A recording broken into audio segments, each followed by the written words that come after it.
Railway भर्ती board की तरफ से एक नई अपडेट यहाँ पे निकल कर आ चुकी है। 19 मार्च 2025 की डेट में आप देख सकते हैं एक ऑफिशियल लेटर है यहाँ पे रेल मंत्रालय की तरफ से, जो कि सभी जनरल मैनेजर्स जो जोनल रेलवेज के हैं उनको यहाँ पे भेजा गया है। तो ये वैकेंसी है आपका ALP 2025 का। जैसा कि रेल मंत्री जी ने कहा भी था कि अब हर साल हम ALP का, टेक्नीशियन का, ग्रुप डी का भर्ती ले आएंगे। तो फिलहाल तो जनवरी में ही नोटिफिकेशन आना था, लेकिन 2 महीने अप्रॉक्स डिले हो गया है। अभी जो पुरानी भर्ती उसका CBT2 जो होना था वो भी अभी कैंसिल हो चुका है। उसका CBT2 होगा, फिर साइको टेस्ट होगा, मेडिकल होगा, उसके बाद उसमें ज्वाइनिंग चलती रहेगी। लेकिन उस बीच में यहाँ पे 2025 की नई भर्ती प्रक्रिया को यहाँ पे रेलवे ने स्टार्ट कर दिया है। जैसा कि आप सबको पता है 2024 की जो भर्ती आई थी उसमें पहले तो वैकेंसीज कम आई थी, बाद में उसको बढ़ा के 18,000 कर दिया गया था। इस बार जो वैकेंसी आ रही है, एक इंडेंट जारी हुआ है ALP नोटिफिकेशन 2025 को जारी करने के लिए। कोई भर्ती आनी होती पहले उसका एक इंडेंट जारी होता है, उसके बाद फाइनल इसका फिर सेंट्रलाइज्ड नोटिफिकेशन आता है। एम्प्लॉयमेंट न्यूज़ में भी वो सारी चीज़ें आ जाती हैं। तो इनका एक OIRMS सिस्टम होता है, online indenting and recruitment management system. पहले उस पर भर्ती जो है यहाँ पे की जाती है, फिर एग्जामिन करता है रेलवे बोर्ड उनको, एंड फाइनल उसके बाद सेंट्रल नोटिफिकेशन यहाँ पे जारी किया जाता है। तो इंडेंट से कुछ वैकेंसी घट या बढ़ भी सकती है उसमें। अब यहाँ पे अगर अभी बात करें तो 9,970 पोस्ट पे यहाँ पे ALP 2025 की वैकेंसी कही जा रही है आने के लिए।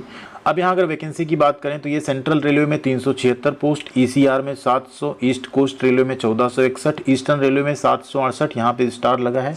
इसका मतलब है यहाँ पे जो मेट्रो रेलवे है उसका भी यहाँ पे वैकेंसी इंक्लूड किया गया है।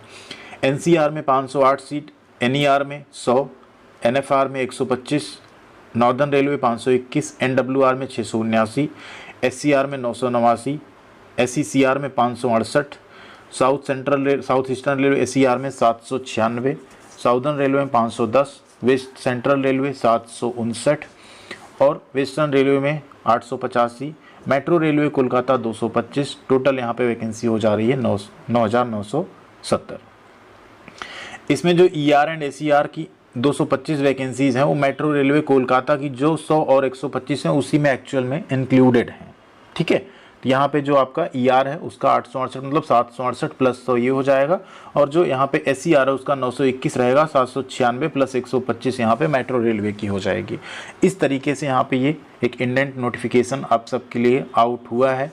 और इस बार जो जिम्मेदारी दी गई है वो किसे दी गई है, तो वो दी गई RRB बेंगलोर को, जो इसमें पूरा नेसेसरी एक्शन लेंगे एंड सारी विंडो जो है वो फाइनलाइज कराएंगे within a period of 1 week. जो डेट लेटर इशू है इसके 1 वीक में उन्हें अपना यहाँ पे सारी जो चीज़ें हैं वो यहाँ पे फाइनलाइज कर लेना है, और फिर सेंट्रल नोटिफिकेशन जो डिटेल्ड होगा वो यहाँ पे जारी कर दिया जाएगा। ठीक है, तो ये चीज़ यहाँ पे क्लियर है कि वैकेंसी आपकी अगर 1 हफ्ते का टाइम है तो उम्मीद आप ये कर सकते हैं कि अप्रैल में फुल नोटिफिकेशन इसका आ सकता है। इस बार जो एज लिमिट रहेगी उसमें जो 3 इयर्स की छूट मिलती है वो आपको नहीं मिलेगी। ठीक है, तो वो 3 इयर्स का छूट आपको नहीं मिलेगा, तो एज लिमिट यहाँ पे 18 से 30 हो सकता है रहेगी। थैंक यू वेरी मच, ख्याल रखिएगा अपना। मिलते हैं अगली अपडेट के साथ अगले वीडियो में।